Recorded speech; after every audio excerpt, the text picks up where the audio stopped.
Hello dear students, आइए आज का सेशन शुरू करते हैं। ये हमारा चैप्टर रिफ्रैक्शन के बारे में है। ये हमारा क्लास 10 लाइट चैप्टर का सेकेंड पार्ट है। इसका फर्स्ट पार्ट मैं बना चुका हूँ। आप चाहें तो जा करके हमारे चैनल में उस वीडियो को देख सकते। इस पूरे वीडियो में आपको ये चीज़ें समझाई जाएंगी जो कि पूरा हमने एक टॉपिक बाय टॉपिक बिल्कुल कवर किया है बुक के हिसाब से। आप यहाँ देख लीजिए। आइए अब आगे जल्दी से आप हमारा शुरू करते हैं चैप्टर। सबसे पहले हम देखते हैं रिफ्रैक्शन ऑफ लाइट। तो रिफ्रैक्शन क्या होता है? तो refraction is the bending of a wave when it enters a medium where its speed is different. तो रिफ्लेक्शन में हमने क्या देखा था अब तक?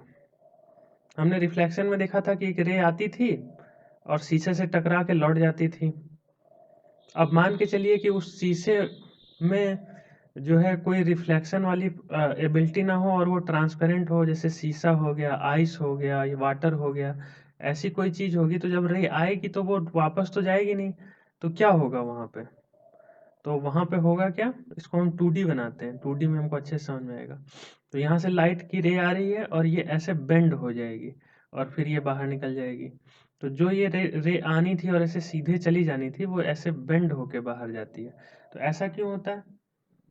तो ऐसा होने का बस एक ही रीजन है, क्योंकि इन दोनों के बीच में स्पीड का डिफरेंस है। जो हमारी स्पीड है लाइट की, उनके बीच में डिफरेंस है। जैसे कि जिस स्पीड से वो एयर में चल रही है उस स्पीड से वो वाटर में नहीं चलती है। तो जब वो वाटर में एंटर करती है तो हल्का सा बेंड हो जाती है। इसका एक छोटा सा एग्जांपल लीजिए। जैसे मान के चलिए कि आप हवा में ऐसे पत्थर फेंकते हैं तो एकदम ऐसे जा रहा है सीधा। पर जब आप ऐसे फेंकेंगे, मान के चलिए यहाँ पानी है और यहाँ से आप पत्थर फेंकेंगे, तो जब ये पानी में जाता है तो ऐसे इसका डायरेक्शन चेंज हो जाता है ना पत्थर का। तो ये जो है इसी तरीके से लाइट भी तो हमारी ये पार्टिकल नेचर की होती है। हमारी light wave nature, particle nature दोनों होती है, जो हम क्लास 12 में देखेंगे। तो ये हमारा जो पूरा रिफ्लेक्शन और रिफ्रैक्शन है, ये पार्टिकल नेचर पे बेस्ड है। तो जो पार्टिकल नेचर पे बेस्ड है, तो अगर उसकी वेलोसिटी में चेंज आ रहा है तो वो टेढ़ी होगी ही। ये नॉर्मल एक फिनोमेना है। तो जैसे वहां पे रिफ्लेक्शन था, यहाँ पे रिफ्रैक्शन है। तो रिफ्रैक्शन का मतलब है कि डिफरेंस ऑफ स्पीड। यहाँ दो चीज जरूरी है, कि स्पीड का डिफरेंस है और उसकी वजह से बेंडिंग ऑफ लाइट हो रही है। तो ये हमारा हो गया रिफ्रैक्शन। लॉज ऑफ रिफ्रैक्शन देखते हैं। तो इंसिडेंट रे, द रिफ्रैक्टेड रे and the normal to the interface of two transparent media at the point of incidence all lie in the same plane। तो पहला तो बहुत आसान है कि ये हमारा सेम प्लेन में रहता है। प्लेन मतलब रहता है कि एक, जैसे ये पेपर हो गया हमारा, तो इसी पे होगा सारा। 3D में क्या हो सकता है कि अगर एक 3D डायग्राम है तो उसमें तो मान के चलिए कि यहाँ से लाइट एंटर की है और यहाँ से भी निकल सकती है। तो ये तो सेम प्लेन में नहीं होगा। सेम प्लेन तो ऐसे होना चाहिए था, बट ये कहीं बीच से निकल गई। तो लाइट ऐसे अपना प्लेन नहीं चेंज करती है। तो जो हमारी रिफ्लेक्टेड रे और रिफ्रैक्टेड रे और इंसिडेंट रे और नॉर्मल, नॉर्मल तो मैंने अभी पिछले वीडियो में बहुत अच्छे से बताया था कि ये जो 90 डिग्री होता है इंसिडेंट रे के और रिफ्लेक्टेड रे में, उसमें वो नॉर्मल होता था। इसमें क्या नॉर्मल है? इसमें नॉर्मल है ये जो इंसिडेंट रे से जो ये लाइन गई है ना सीधा मीडियम पे, तो ये नॉर्मल होती है। तो ये किस प्रकार की होती है? जैसे मान के चलिए ये मीडियम है और यहाँ से इंसिडेंट रे आई और ऐसे बेंड हो गई। तो जो हम ये ऐसी 90 डिग्री की लाइन खींचेंगे इस जगह पे सरफेस के साथ में, तो वो नॉर्मल कहलाएगी। तो ये हो गया हमारा पहला लॉ। इंसिडेंट रे और रिफ्रैक्टेड रे भी आपको समझा देता हूँ। कि जो जो रे आ रही है तो उसको इंसिडेंट रे बोलते हैं, और जब वो बेंड होने के बाद जो रे निकल जाती है बाहर, उसको रिफ्रैक्टेड रे बोलते हैं। जस्ट लाइक रिफ्लेक्शन वाले केस में कि जो आ रही थी उसको इंसिडेंट रे बोलते थे, और जो रिफ्लेक्ट होके निकल जाती थी उसको रिफ्लेक्टेड रे बोलते थे। इसमें उसको रिफ्रैक्टेड रे बोलेंगे। The ratio of sine of angle of incidence and sine of angle of reflection is constant for the light of a given color for the given pair of media. The law is also known as the Snell's law of refraction. This is true for angle 0 to 90 degree। तो ये क्या है? तो ये तो बहुत आसान है। जो हमारा इंसिडेंट वाला एंगल है और जो रिफ्रैक्टेड वाला एंगल है, इन दोनों का साइन क्या होता है? कांस्टेंट होता है जब हम डिवाइड करते हैं। तो इंसिडेंट एंगल और रिफ्रैक्टेड एंगल तो आप समझ ही गए होंगे कि जब ये नॉर्मल, और जैसे हमारा रिफ्लेक्शन में क्या था, पिछले वाले वीडियो हमने क्या समझाया था कि जो नॉर्मल और इंसिडेंट रे के बीच में होता है वो एंगल ऑफ इंसिडेंस होता है, और रिफ्लेक्टेड और नॉर्मल के बीच में एंगल ऑफ रिफ्लेक्शन होता है। अब यहाँ पे क्या हो रहा है, यहाँ पे रिफ्रैक्शन हो रहा है, तो जो इंसिडेंट और नॉर्मल के बीच में होगा वो क्या होगा? Angle of incident. और जो इसके बीच में होगा, किसके बीच में? एंगल ऑफ जो रिफ्रैक्शन होगा वो होगा दूसरे मीडियम में, तो वो होगा रिफ्रैक्टेड रे और नॉर्मल के बीच में। यहाँ पे देखिए, यहाँ पे एक और समझने वाली बात है कि ये पहला एंगल ऑफ इंसिडेंट है और ये दूसरा एंगल ऑफ पहला एंगल ऑफ रिफ्रैक्शन है, ये दूसरा एंगल ऑफ इंसिडेंस है, ये दूसरा ऑफ एंगल ऑफ रिफ्रैक्शन है। ये क्या चीज है, तो इसको समझ लेते हैं, नहीं तो आप कंफ्यूज हो गए होंगे कि दो दो है इसमें, उसमें तो एक ही था रिफ्लेक्शन में। तो ये बहुत सिंपल चीज है। देखिए, जैसे ये एक स्लैब है, तो जब एक बार रे घुस रही है, मान के चलिए अगर ये रिफ्लेक्ट हो जाती तब तो एक ही बार होता काम, तो हमारा एक ही एंगल ऑफ इंसिडेंट बनता, एक ही एंगल ऑफ रिफ्लेक्शन बनता। तो ये हमारी नॉर्मल है, यहाँ पे ये इंसिडेंट रही, तो जब इंसिडेंट आ रही है तो उसको एंगल ऑफ इंसिडेंस बना देंगे। अब ये फर्स्ट टाइम बेंड हुई, जब ये फर्स्ट टाइम बेंड हुई तो ये क्या हुआ, एक बार जब पहली बार रिफ्लेक्शन हुआ तो ये R1 हो गया, तो ये I1 था, ये R1 हो गया। अब यहाँ पे दो दो बार हो रहा है ना, ये दोबारा फिर बेंड हुई तो दोबारा फिर रिफ्रैक्शन हुआ, तो अब तो आने वाली वेव कौन थी? जो पहले रिफ्रैक्टेड वेव हो चुकी है वो आने वाली वेव बन चुकी है, तो वो अब एंगल ऑफ इंसिडेंट हो जाएगा, और बाहर जो निकलेगा वो एंगल ऑफ रिफ्रैक्शन हो जाएगा। जो आती है वेव तो उसको इंसिडेंट रे बोलते हैं। तो यहाँ पे कौन सी आ रही थी? यहाँ पे ये आ रही थी, तो ये एंगल ऑफ इंसिडेंस हो गया था। फिर ये टेढ़ी हो गई थी, रिफ्रैक्शन हुआ था, तो एंगल ऑफ रिफ्रैक्शन हो गया था। अब ये सेकंड वाले सरफेस के लिए तो ये आ रही है ना, तो ये फिर एंगल ऑफ इंसिडेंस हो जाएगा, जब ये फिर बाहर निकलेगी तो ये फिर एंगल ऑफ रिफ्रैक्शन हो जाएगा। तो ये जो हमारा, इसको अगर इससे डिवाइड कर देंगे तो क्या हो जाएगा, ये हमारा कांस्टेंट होता है। तो ये हो गया हमारा क्या, रिफ्रैक्शन ऑफ लाइट, और उसके लॉज हो गए, ये आप लॉज याद कर लीजिएगा। रिफ्रैक्टिव इंडेक्स, तो रिफ्रैक्टिव इंडेक्स क्या होता है, तो ये हमारा बताता है किसी मटेरियल में ये एक डायमेंशन लेस नंबर होता है, मतलब इसका कोई डायमेंशन नहीं होता है नंबर का। डायमेंशन क्या होता है, जैसे मीटर हो गया, सेकेंड हो गया, इस टाइप की चीज़ें डायमेंशन होते हैं, जो कि आप क्लास 11 में बहुत अच्छे से पढ़ेंगे। तो ये डायमेंशन लेस नंबर होता है, जो कि हमें क्या बताता है, जो कि हमें बताता है कि किसी मीडियम में कैसी स्पीड होगी लाइट की। In optics, the refractive index, also known as the refraction index of refraction of a material, is a dimensionless number that describes how fast light travel in a material. तो ये क्या बताता है हमें, तो ये बताता है कि किसी मटेरियल में लाइट कितने तेज जा रही है। अब यहाँ से लाइट आई और ये कितनी तेजी से अंदर गई और फिर कितनी तेजी से बाहर निकल रही है, तो ये यहाँ पे तो दूसरा केस हो जाएगा, यहाँ पे दोबारा हो जाएगा। तो यहाँ पहले ही केस में जब आ रही थी और ये जब ऐसे बेंड हुई तो यहाँ पे एक स्पीड से आ रही थी, यहाँ पे दूसरे स्पीड से गई है, तो ये इसको बताता है कि किसमें कितनी गई है। एक तरीके का कंपैरिजन भी है। आइए देखते हैं कैसे। The refractive index of the medium 2 with respect to the medium 1। तो मीडियम 2 मान के चलिए वाटर था यहाँ पे, और मीडियम 1 एयर था, तो एयर से वाटर में जाने का, तो हमेशा जिसमें घुसती है, जिसमें एंटर करती है उसको आगे लिखते हैं 2, और जिससे आ रही है उसको 1। तो ये किसका हो जाएगा, ये 2 का हो जाएगा कि 2 विथ रेस्पेक्ट टू 1। तो जिसमें घुस रही है उसको आगे लिखेंगे 2 को, और वो हमेशा नीचे रहेगी। आपको मैं इसको बिल्कुल याद करवा देता हूँ कि जब रे जिसमें घुसती है तो वो इम्पोर्टेंट है, तो उसको 2 नंबर दिया जाता है,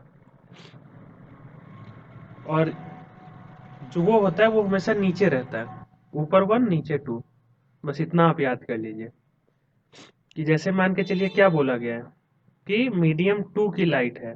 जैसे मीडियम 2 क्या था कि जिसमें आ रहा है, तो ये हो गया हमारा विथ रेस्पेक्ट टू 1। मीडियम 1 हो गया, ये मीडियम 2 हो गया। अब इससे जब बाहर निकलेगा तब मीडियम वन कौन हो जाएगा, तब ये मीडियम वन हो जाएगा, ये मीडियम टू हो जाएगी। v1 is the speed of light in medium one and v2 is the speed of light in medium two. तो ये हम स्पीड ऑफ लाइट पे डिपेंड करता है। जैसे कि यहाँ से एयर से आ रही थी और वाटर में घुस रही थी, तो इसमें मीडियम वन हो गया एयर, मीडियम टू हो गया वाटर, तो टू की रेस्पेक्ट टू वन क्या हो जाएगी, तो ऊपर हम किसको रखेंगे, ऊपर हम एयर को रखेंगे, फिर वाटर को रखेंगे। अगर हम 1:2 करें तो ये उल्टा हो जाएगा। 1:2 मतलब क्या हो जाएगा, जब ये फिर से बाहर निकल रही है कि पहले किस में आ रही थी, ये चीज होती है। तो ये हो गया हमारा रिफ्रैक्टिव इंडेक्स। आगे देखते हैं एब्सोल्यूट रिफ्रैक्टिव इंडेक्स। तो अब नॉर्मली तो हम जैसे वाटर से ग्लास में जा रही है, ग्लास से फिर एयर में जा रही है, तो ये तो बहुत अलग अलग नंबर हो जाएंगे, तो ये तो पूरा हौच-पौच हो जाएगा। तो नॉर्मली हम कौन सा यूज करते हैं, नॉर्मली हम यूज करते हैं एब्सोल्यूट रिफ्रैक्टिव इंडेक्स। तो ये क्या होता है, तो ये हम speed of light in vacuum से निकालते हैं कि वैक्यूम में जो स्पीड ऑफ लाइट कितनी है, 3 × 10⁸ मीटर पर सेकेंड।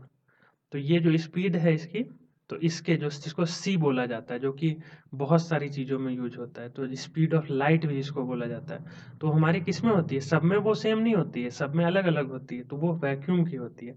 तो जब हम वैक्यूम से लेते हैं किसी को, तो उसको एब्सोल्यूट रिफ्रैक्टिव इंडेक्स बोला जाता है। और इससे हम कंपेयर करते हैं कि कौन कितना ऑप्टिकली डेंसर है। ऑप्टिकली डेंसर मतलब अगर ऑप्टिकली डेंसर है तो उसमें ज़्यादा बेंड होगी लाइट, ज़्यादा धीरे धीरे जाएगी। तो ये कैसे होता है, तो इसमें एन एम बोलते हैं, तो मीडियम।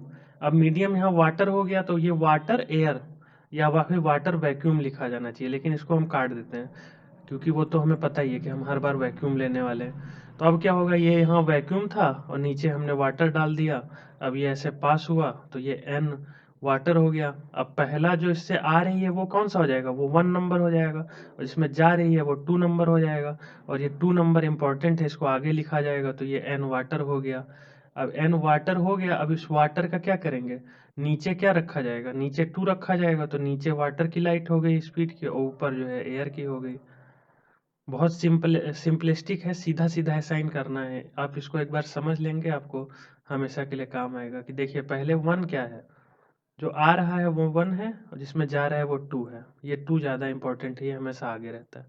2 आगे रहेगा, फिर 1 रहेगा, और ये 2 हमेशा नीचे रहता है, यहाँ भी 1 2 है ऊपर से नीचे की तरफ। तो ये ऐसे चलता है। तो इसमें 1 क्या है, तो 1 हमेशा हमारा एयर है, और 2 हमारा ये मीडियम है। तो ये 1 हो गया speed of light in the air, और 2 हो गया speed of light in the medium, c/v।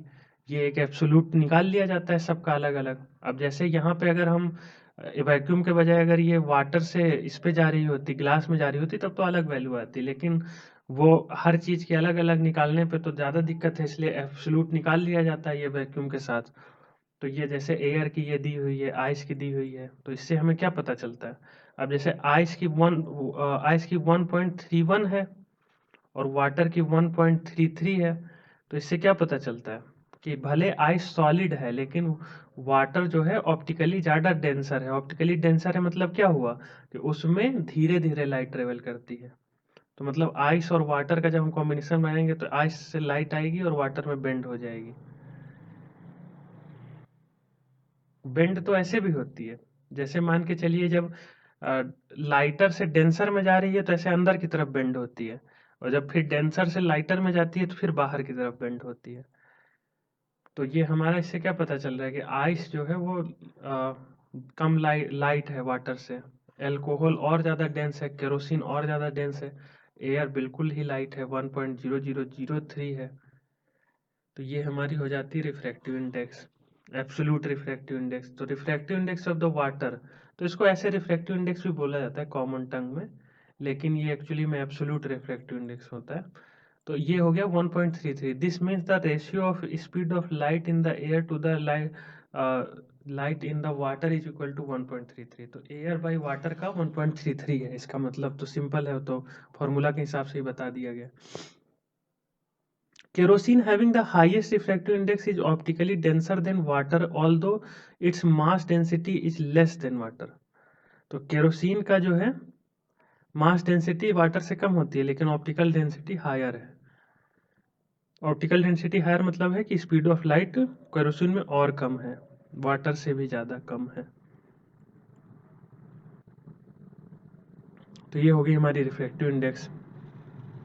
अब लेंसों पे आ जाते हैं। Convex lens are the thicker in the middle rays of the light that pass through the lens are brought closer together. तो ये कन्वर्जिंग लेंस होता है। तो यहाँ पर उसमें क्या था, उसमें कनकेव में कन्वर्जन हो रहा था। कन्वर्जन मतलब एक तरफ लाइटें आ रही हैं, एक तरफ इकट्ठा हो रही हैं टकराने के बाद या फिर पार होने के बाद।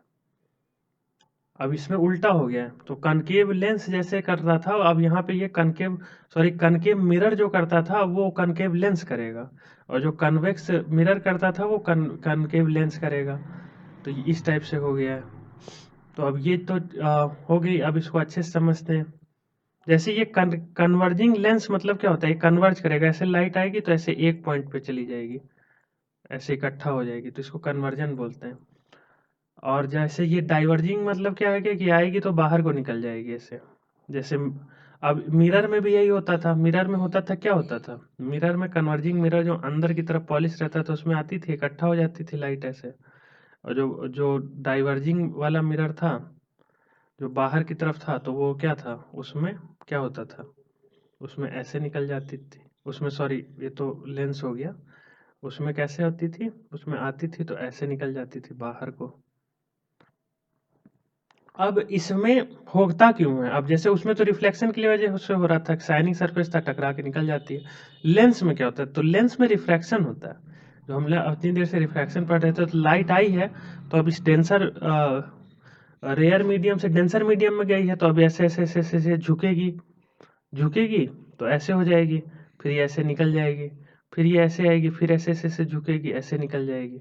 तो ये जो ऐसे जो टेढ़ी होती है, तो इसकी वजह से ये कन्वर्ज होता है। उसमें रिफ्लेक्शन की वजह से कन्वर्ज हो रहा था, इसमें रिफ्रैक्शन की वजह से कन्वर्ज हो रहा है, इसीलिए इसको रिफ्रैक्शन के टॉपिक में रखा गया है।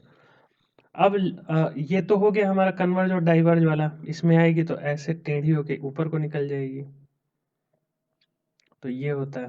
तो ये हो गया हमारा, पूरा हो गया। अब इसको देखते हैं और अच्छे से देखते हैं कि जैसे मिरर में क्या था, कि मिरर का जो था, तो ये क्या था, एक बड़े सर्कल का पार्ट होता था, बड़े सॉरी स्फीयर का पार्ट होता था। अब ये भी स्फीयर ही है। अब ये किस स्फीयर का पार्ट है, तो देखिए इसमें दो स्फीयर होते हैं। अब इसमें भी ये दो चीजें होती हैं। जैसे अगर मान के चलिए सिंगल ऐसे बना दिया जाए, तो इसमें ये हो जाएगा आपका यूनी कन्वेक्स लेंस। बट अगर ये पूरा हो जाता है ऐसे, तो ये बाई कन्वेक्स लेंस हो जाता है। बाई क्यों हो जाता है, क्योंकि इसमें दो स्फीयर होते हैं। स्फीयर इसमें भी है। स्फीयर कैसे हैं, देखिए ये एक स्फीयर है ऐसे, और ये एक स्फीयर है ऐसे।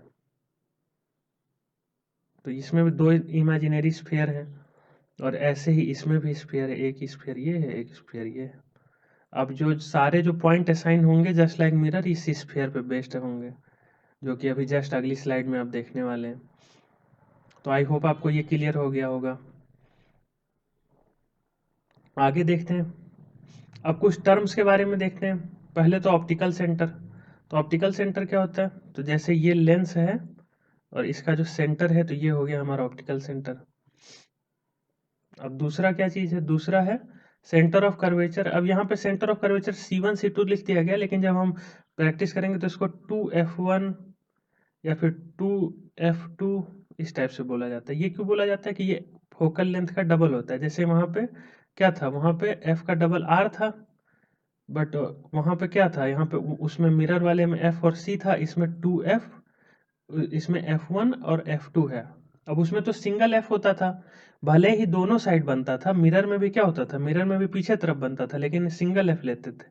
लेकिन इसमें डबल F क्यों लेते हैं, क्योंकि दोनों साइड एक एक ये है ना, एक स्फीयर इस साइड है और एक स्फीयर इस साइड है, तो दोनों स्फीयर का एक F1 इधर बनेगा, एक F1 इधर बनेगा, इसमें दो दो बनते हैं।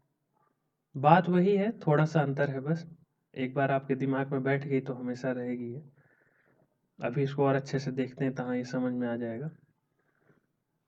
तो ये हमारा हो गया क्या, सेंटर ऑफ कर्वेचर कैसा हो गया। आपको वो रिफ्लेक्शन वाला चैप्टर अगर आप पार्ट आपने नहीं देखा है तो उसको जरूर देखिए, उससे आपको पूरा ये क्लियर और समझ में आएगा, क्योंकि ये काफ़ी चीज़ें कॉमन टाइप की होती हैं। तो जैसे ये हमारा लेंस था, तो ये लेंस क्या, ये जो एक सर्कल था, एक इधर आएगा, इसका एक होगा, एक इधर आएगा तो एक इसका होगा। तो ये दोनों क्या हो जाएंगे, ये हो जाएंगे हमारे C1 और ये हो जाएगा C2। और या तो फिर ये क्या हो जाएंगे 2F1 और F2। अब जो फोकस होगा ये क्या होगा, ये इनका आधा होगा, और जो एपर्चर होगा क्या होगा, ये पूरा होगा, जैसे उसमें मिरर में होता था। ये F हो जाएगा, ये भी इधर आधा इसका F हो जाएगा। और ये जो इमेजिनरी की स्फीयर की रेडियस होती है ये क्या होती है, ये हमारी सेंटर ऑफ कर्वेचर पे खत्म होती है, और उसका आधा होता है हमारा फोकस। एक सिंगल साइड बनाता हूं तो और क्लियर समझ में आएगा आपको। देखिए ये हमारा लेंस है, इधर के सर्कल को कंसीडर करते हैं। इधर के सर्कल के मान के चलिए क्या था, सेंटर ये है, और इसका आधा कर देंगे, ये हमारा रेडियस था, तो ये हो जाएगा हमारा क्या 2F1 और इसका आधा F1। ये फोकस क्यों इंपॉर्टेंट है, क्योंकि मान के चलिए इधर से लाइट आएगी तो ये सारी की सारी यहीं फोकस में वो हो जाएगी, अगर इन्फिनिटी पे रखी है ऑब्जेक्ट तो ये हो गया हमारा रेडियस ऑफ कर्वेचर। ये तो उसी तरीके से है कि उसी इमेजिनरी स्फीयर का रेडियस हो गया प्रिंसिपल एक्सिस, तो जो कि हमारा ऑप्टिकल सेंटर और जो हमारा C1 F1 इन सब के बीच से होते हुए जो लाइन जा रही है ये ऑप्टिकल प्रिंसिपल एक्सिस हो गई हमारी। तो ये सब तो सिंपल चीजें हैं। आगे देखते हैं फोकल लेंथ। फोकल लेंथ क्या हो गई, तो फोकल लेंथ हमारा ऑप्टिकल सेंटर से जो फोकस तक का लेंथ हो गई। फोकस कहाँ पे है, तो फोकस आधे पे रहता है। एपार्चर, एपार्चर क्या हो गया, एपार्चर तो पूरा ये डायमीटर हो गया। Focus of the convex lens, convex lens का फोकस क्या होता है, तो it is a point where all the refracted ray from the lens seem to converge. और focus of the concave lens क्या होता है, it is the point where all the diverging ray seem to meet. तो जैसे ये क्या होगा, जैसे ये आ रहा है और ये ऐसे फोकस में कन्वर्ज हो जाएंगे, सब ऐसे रे आ करके ऐसे फोकस से ही निकलेंगे। तो ये जहाँ कन्वर्ज हो जाती हैं तो ये क्या होता है, इसको फोकस बोलते हैं, जो कि हमारा इसके रेडियस का आधा होता है, रेडियस ऑफ कर्वेचर के। तो इसीलिए आधे आधे पे होते हैं। ये जैसे मान के चलिए 5 सेंटीमीटर है तो ये भी 5 सेंटीमीटर होगा यहाँ पे। और ये जो हमारा डिस्टेंस होता है O से लेके F2, ये इसके बराबर होता है 2F2 के बराबर। और ये इस सर्कल का आधा होता है, मतलब रेडियस होती है। तो ये चीज होती है। आगे देखते हैं image formation by the lens. तो इमेज के टाइप जो हमने पिछले उसमें भी कवर किए थे वीडियो में, इसमें फिर से बता देते हैं। रियल इमेज, रियल इमेज मतलब कि जो कि एक स्क्रीन पे उतारी जा सकती है। इन्वर्टेड इमेज, इन्वर्टेड इमेज मतलब कि जो कि उल्टा है, अगर ऑब्जेक्ट इस साइड को है तो इमेज इस साइड को है। वर्चुअल इमेज, वर्चुअल इमेज जो कि स्क्रीन पे नहीं उतारी जा सकती है। इरेक्ट इमेज मतलब अगर ऑब्जेक्ट भी सीधा है तो इमेज भी सीधा है। लेटरली इन्वर्टेड इमेज मतलब कि लेफ्ट साइड का राइट हो गया, राइट साइड का लेफ्ट हो गया। ये पूरा का पूरा ये सारे बहुत डिटेल्स में मैंने इससे पहले वाले वीडियो में बताया है, जो कि इस चैप्टर का फर्स्ट वीडियो है, उसमें आप जाके देख सकते हैं अगर आपको डिटेल्स में देखना है तो। आगे ये 3 रे होती हैं जिनको मिला के हम रे डायग्राम बना सकते हैं।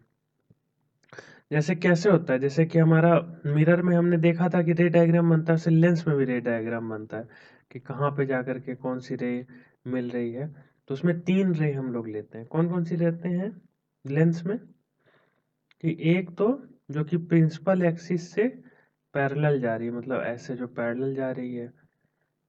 दूसरी जो है जो कि प्रिंसिपल फोकस से होते हुए जा रही है। तो जैसे मान के चलिए कि जो कि ऐसे फोकस से होते हुए जाएगी ऐसे करके। और तीसरी है जो कि ऑप्टिकल सेंटर, मतलब जो कि इसके सेंटर से होते हुए जाएगी। तो इन तीन तीन का हम कॉम्बिनेशन से बना के देखते हैं। आइए देखते हैं कैसे बनती है इसमें। तो सबसे पहले हम कॉन्वेक्स लेंस के बारे में बात करते हैं। सबसे पहले कॉन्वेक्स लेंस में कहाँ पे रखा जाएगा, तो कहाँ पे इमेज बनेगी, इसके बारे में देखते हैं। तो ये जैसे हमारा मिरर में था वैसे लेंस में भी है।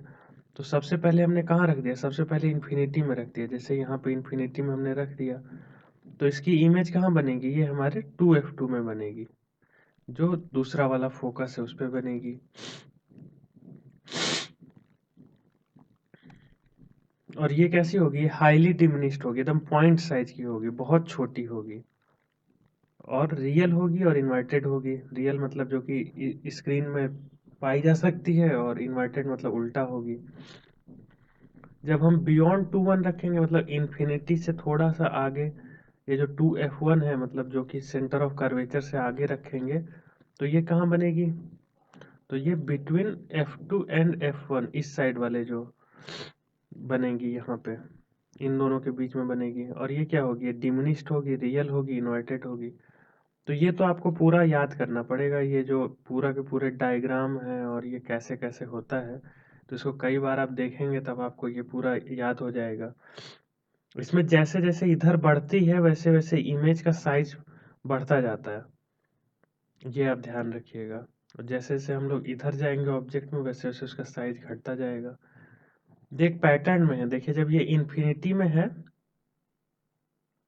तो यहाँ पे ये इन्फिनिटी है। बियॉन्ड 2 वाला है तो ये जो हमारा उस पे बनता है, जैसे बियॉन्ड 2f1 वाला ये हमारा बियॉन्ड 2f2 में बनता है, एट 2f2 एट 2f2 में ही बनता है, ये इससे सिमिलर है, ये इससे सिमिलर है। तो जब ये चीज़ें आप देखेंगे तो आपको बहुत इजी हो जाएगा इसके पैटर्न को समझना। जैसे कि ये यहाँ पे लेंस है, और जब हम यहाँ एकदम आगे रखते हैं ऑब्जेक्ट तो यहाँ पे पॉइंट साइज की बनती है, जैसे जैसे थोड़ा बढ़ाते जाते हैं तो वैसे वैसे ये थोड़ा थोड़ा इधर बढ़ती जाती है आगे को, फिर ये इधर आगे आती जाएगी और ये इन्फिनिटी में पहुंच जाएगी। तो ये सारी की सारी जब एक बार में आप एज ए होल देखेंगे तब ये आपको क्लियरली दिखने लगेगा। एट 2f1 जैसे उसमें सेंटर ऑफ कर्वेचर में होता था तो सेंटर ऑफ कर्वेचर पे ही बनती थी, तो ऐसे ही एच 2f1 में जब रहेगी, जैसे ये यहाँ पे, तो यहाँ पे भी 2f2 में बनेगी ये। फिर जब 2f2 और f1 के बीच में रहेगी तो ये इससे बाहर चली जाएगी 2f2 से, और जब एट लास्ट जब ये f1 पे जब रहेगी, जब f1 के अंदर आ जाएगी तब ये इसके पीछे साइड में बनती है। तो ऐसे ये चलता है इसका पूरा सिस्टम। तो ये सारे इमेज आपके किताब में भी दिए गए हैं, उनको 2-3 बार आपको देखना पड़ेगा। अब इसमें जो है ये देखिए, जैसे कि सेम साइड में लास्ट वाला केस, जैसे उसमें क्या होता था मिरर वाले में, वो बियॉन्ड द मिरर बनती थी, इसमें same side of the lens में बनती है।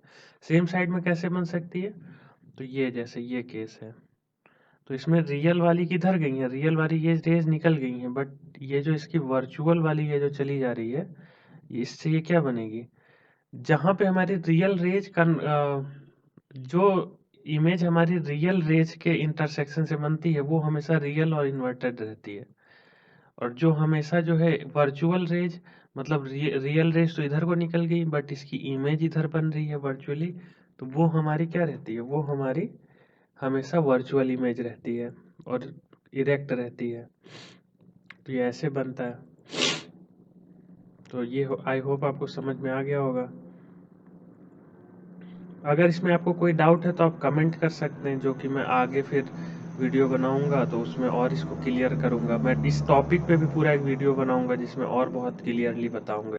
आइए कनकेव लेंस का देखते हैं। तो कनकेव लेंस में जैसे कन्वेक्स मिरर में 2 केस होते हैं, वैसे कनकेव लेंस में केवल 2 केस होते हैं। एक जब इन्फिनिटी में रखी जा रही है तो ये f1 में बनती है सेम साइड में, और जब ये उसके अलावा कहीं रखी जा रही है तो ये f1 और ऑप्टिकल सेंटर के बीच में बनती है।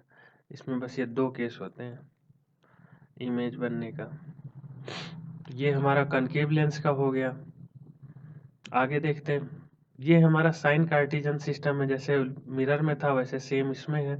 कैसे है सेम, तो अगर डाउनवर्ड साइड में है तो निगेटिव होगा, अपवर्ड साइड में तो पॉजिटिव हो गया। तो डाउनवर्ड और अपवर्ड हो गया क्लियर। और अगर लेफ्ट साइड में है तो ये पॉजिटिव निगेटिव होता है लेफ्ट साइड में, और राइट साइड में पॉजिटिव होता है। जस्ट लाइक ये कैसे होता है, ये जैसे कोऑर्डिनेट ज्योमेट्री में होता है, एक्स एक्सिस वाई एक्सिस, उस तरीके से होता है ये कार्टेशियन सिस्टम। तो ये किस चीज़ को डिटरमाइन करेगा, अब मान के चलिए ऑब्जेक्ट यहाँ रखी है और इसका डिस्टेंस 5 मीटर है, तो ये हम क्या लेंगे, ये -5 मीटर लेंगे। क्यों लेंगे, क्योंकि ये लेफ्ट साइड में है। और जब इसकी इमेज राइट हैंड साइड में बनेगी तो ये +5 हो जाएगा इधर, अगर इधर होती तो।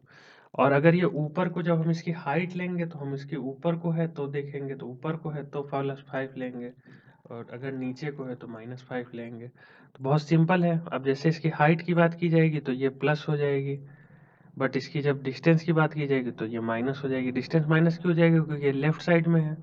और हाइट प्लस क्यों हो जाएगी? क्योंकि ये अपवर्ड डायरेक्शन में है। तो इसमें आपको बस 4 चीज़ें याद रखनी है।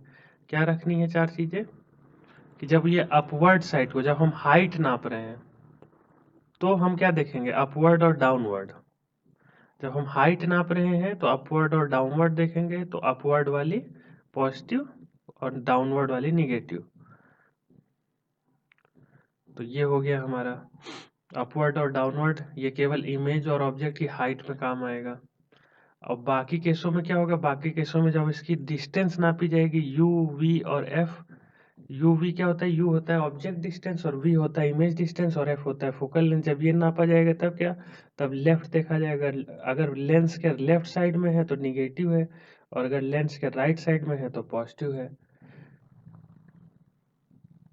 लेंस फॉर्मूला देखते हैं। जैसे मिरर फॉर्मूला था वैसे हमारा लेंस फॉर्मूला है। तो v क्या है? ये इमेज का डिस्टेंस है।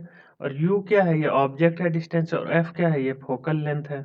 तो ये तीनों तो क्लियर है आपको पूरे चैप्टर में अब तक जितना पढ़ा है उसके हिसाब से।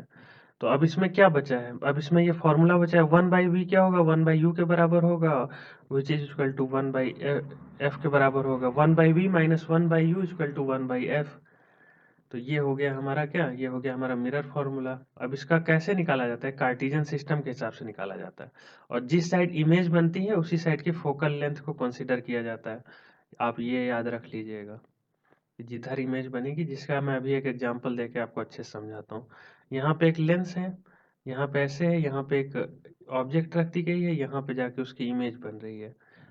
अब v क्या होगा? v हो गया इमेज डिस्टेंस। तो ये v हो गया, तो ये पॉजिटिव है तो ये मान के चलिए 10 था। तो ये क्या होगा? 1/10 हो गया। अब माइनस हो गया। अब ये क्या है? u क्या है? तो u लेफ्ट साइड में है तो निगेटिव हो जाएगा। ये निगेटिव मान के चलिए 10 था। तो ये -1/-10 हो जाएगा। क्यों? क्योंकि लेफ्ट साइड में ऑब्जेक्ट रखी जाती है ना, तो लेफ्ट साइड में माइनस होता है। अब फोकल लेंथ हमारी पॉजिटिव आएगी। क्यों पॉजिटिव आएगी? क्योंकि ये राइट हैंड साइड में बन रहा है ना, तो ये पॉजिटिव आएगी। अब इसको कैलकुलेट कैसे किया जाएगा? तो नीचे 10 हो जाएगा और ऊपर क्या हो जाएगा? माइनस माइनस प्लस हो जाएगा, तो ऊपर 2 हो जाएगा। तो f क्या हो जाएगी? तो 2/10 हो जाएगी। तो 1/f अगर 2/10 है तो f क्या हो जाएगी? f हो जाएगी 5। तो ये ऐसे होता है हमारा, ऐसे निकाला जाता है। साइन देख लिया जाता है, किधर इमेज है किधर ऑब्जेक्ट है, बस उसी के हिसाब से उसका साइन कंसीडर किया जाता है। अगर आपको कंफ्यूजन इमेज और ऑब्जेक्ट में नहीं होगा, कंफ्यूजन कब होगा? कि जब कभी आपको f दे दिया होगा कि f 5 सेंटीमीटर है। तो f क्या होता है? तो f होता है किधर इमेज बन रही है। तो नॉर्मली कन्वेक्स लेंस में तो f हमेशा क्या होगा? पॉजिटिव ही होगा। बस लास्ट वाले केस में निगेटिव होगा, जिसमें कि इस साइड बनती है इमेज, तो उस बार इस साइड का f कंसीडर किया जाएगा। तो ये हमारा f जो होता है ये इमेज के हिसाब से होता है। जिधर इमेज बनती है उधर का f लिया जाता है मोस्ट ऑफ द टाइम। अब ये मैग्निफिकेशन में आता है। तो मैग्निफिकेशन क्या है? तो मैग्निफिकेशन होता है हमारा क्या? कि कितने गुना ऑब्जेक्ट हो रही है। जैसे मैग्निफिकेशन 2 है, तो अगर मान के लिए 2f2 में ऑब्जेक्ट है, और तो वहां पे क्या होता है? वहां पे हमेशा मैग्निफिकेशन 1 होता है, क्योंकि 2f2 में उतनी ही बड़ी ऑब्जेक्ट बनती है। अगर 2 हो रहा है तो मतलब क्या है? अगर ऑब्जेक्ट 5 सेंटीमीटर की है, अगर दिया हुआ है मैग्निफिकेशन इक्वल टू 2, तो 5 सेंटीमीटर की ऑब्जेक्ट क्या हो जाएगी? 10 सेंटीमीटर की हो जाएगी। अगर मैग्निफिकेशन दिया है 1/2, तो 5 सेंटीमीटर की ऑब्जेक्ट कितनी दिखेगी? वो 2.5 सेंटीमीटर की दिखेगी। तो ये होता है, ऐसे चलता है मैग्निफिकेशन। देखिए इसको अभी यहाँ पे निकाल भी देता हूँ इसके फॉर्मूला के हिसाब से। जैसे मान के चलिए क्या दिया हुआ है? इमेज की हाइट कितनी दी हुई है?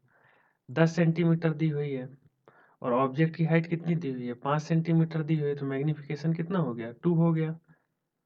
और अगर ऑब्जेक्ट की हाइट 10 सेंटीमीटर होती और इमेज की हाइट 5 होती तो 1/2 हो गया। तो यही यही है हमारा फॉर्मूला मैग्निफिकेशन का। मैग्निफिकेशन और पावर में क्या अंतर है? पावर जो है वो हमारा फोकल लेंथ पे डिपेंड करता है, तो वो सेम रहता है। लेकिन मैग्निफिकेशन किस पे डिपेंड करता है? मैग्निफिकेशन इमेज और ऑब्जेक्ट पे डिपेंड करता है। वी और यू पे भी डिपेंड करता है। तो इस पे इस तरीके से होता है। तो v और u पे ये डिपेंड करता है। तो इससे क्या पता चल रहा है कि v और u और H और H डैश ये जो है आपस में कनेक्टेड है। जैसे कनेक्टेड तो है ही, कैसे कनेक्टेड है हमने देखा था ना यहाँ पे। जैसे कि देखिए यहाँ पे क्या हो रहा था, यहाँ पे जब इन्फिनिटी था तो ये फिर यहाँ पे इन्फिनिटी आ गया। जैसे क्या हो रही थी, ये ऑब्जेक्ट डिमिनिश थी ना, डिमिनिश से एनलार्ज की तरफ जा रही है, और ये हमारा क्या जा रहा है, ये F1 की तरफ जा रहा है, और ये इन्फिनिटी से F2 की तरफ जा रहा है। तो ये पूरा दिख रहा है ना कि ये आपस में कनेक्टेड है, साइज और ये सब। तो यही चीज है, तो ये फॉर्मूला में भी यही चीज हमें दिखेगी यहाँ। अब ये लास्ट टॉपिक बचा है पावर ऑफ द लेंस, इसको पढ़ लेते हैं अच्छे से। ये काफी इंपॉर्टेंट टॉपिक है, एक नंबर या 2 नंबर के क्वेश्चन आते हैं इससे। तो डिग्री ऑफ द कन्वर्जेंस और divergence of the light achieved by a lens express in the terms of its power. तो कितना कन्वर्ज कर रहा है, कितना डाइवर्ज कर रहा है, तो उसको पावर ऑफ द लेंस बोलते हैं। जैसे मान के चलिए यहाँ पे लेंस है और वो बहुत ज्यादा डाइवर्ज करके एकदम यहीं पे बना दे रहा है इसका फोकल लेंथ, तो इसका पावर ज्यादा होगा। ऐसे ही डाइवर्जिंग वाले का भी होगा, उसका इस साइड से निकलेगा। तो जो ज्यादा डाइवर्ज कर रहा है, ज्यादा कन्वर्ज कर रहा है, मतलब ज्यादा पावर का है। ज्यादा पावर का मतलब क्या है, फोकल लेंथ कम है। फोकल लेंथ और पावर मतलब इनवर्स के फंक्शन है कि मतलब अगर पावर ज्यादा होगा तो फोकल लेंथ कम होगा, अगर फोकल लेंथ ज्यादा है तो पावर कम होगा। The power of lens is defined as the reciprocal of the focal length. तो कुछ होता नहीं है, जैसे 10 सेंटीमीटर फोकल लेंथ है तो पावर निकालने के लिए क्या कर दिया जाएगा, 1/10 कर दिया जाएगा। तो ऐसे होता है, पावर निकलता है। पावर कैसे मेजर किया जाता है, तो SI it is represented by letter P. P से रिप्रेजेंट किया जाता है। SI unit of power is dioptre and it is denoted by letter D. तो डी डिनोट किया जाता है, 2 डायोप्टर है। तो 2 डायोप्टर वाले का क्या होगा, फोकल लेंथ। फोकल लेंथ 2 वाले का होगा क्या कि 2 इक्वल टू 1/f। तो f क्या हो जाएगा, 1/2 हो जाएगा, तो इसका आधा मीटर हो जाएगी फोकल लेंथ। और अगर 2 डायोप्टर वाले का आधा मीटर फोकल लेंथ है और ये पॉजिटिव है तो ये क्या हो रहा है, कॉन्वेक्स लेंस हो गया। निगेटिव है तो ये कॉनकेव लेंस हो गया।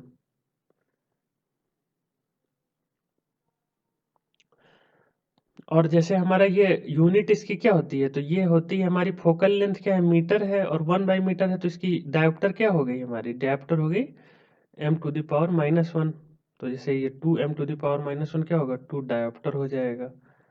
आपको ये पता है ना कि ये मीटर, इसको ये भी लिखा जा सकता है, लेकिन डायोप्टर और एम्पियर ये सब क्यों लिखे जाते हैं नॉर्मली। जैसे क्या होता है, जैसे कि इसको तो ये होनी चाहिए ना, जैसे नॉर्मली ऐसे होता है, जैसे मीटर होता है तो मीटर हो जाता है, और उसका मीटर पर सेकेंड हो जाता है, तो ऐसे हो जाता है। तो इसमें जो ये हटा करके कभी कभी ये डायोप्टर आ जाता है, एम्पियर आ जाता है कैपिटल लेटर में, तो ये साइंटिस्ट के नाम पे होते हैं। तो ये जो पॉजिटिव लेटर से साइन दिए जाते हैं वो सब साइंटिस्ट के नाम के होते हैं, और जो नॉर्मल होते हैं मीटर सेकेंड, ये नॉर्मल यूनिट होती हैं। और ये जो पॉजिटिव लेटर में डायोप्टर, जूल, और उसके बाद फिर ये एम्पियर और टेस्ला, ये सब जो होते हैं, ये सब जो है साइंटिस्ट के नाम पे दिए गए हैं। तो एक्चुअली में इसकी यूनिट क्या है, ये मीटर-1 है, which is equal to dioptre. और अगर ये पॉजिटिव हो रहा है तो कनकेव कन्वेक्स लेंस है, अगर निगेटिव हो रहा है तो कनकेव लेंस है। तो ये इसके साथ हमारा पावर भी खत्म होता है, इसी के साथ हमारा ये चैप्टर खत्म होता है। आई होप आपको ये सेशन पसंद आया होगा। First of all dear students, thanks for watching. और अगर आप अब तक ये वीडियो देख रहे हैं तो उसके लिए एक्स्ट्रा थैंक्स।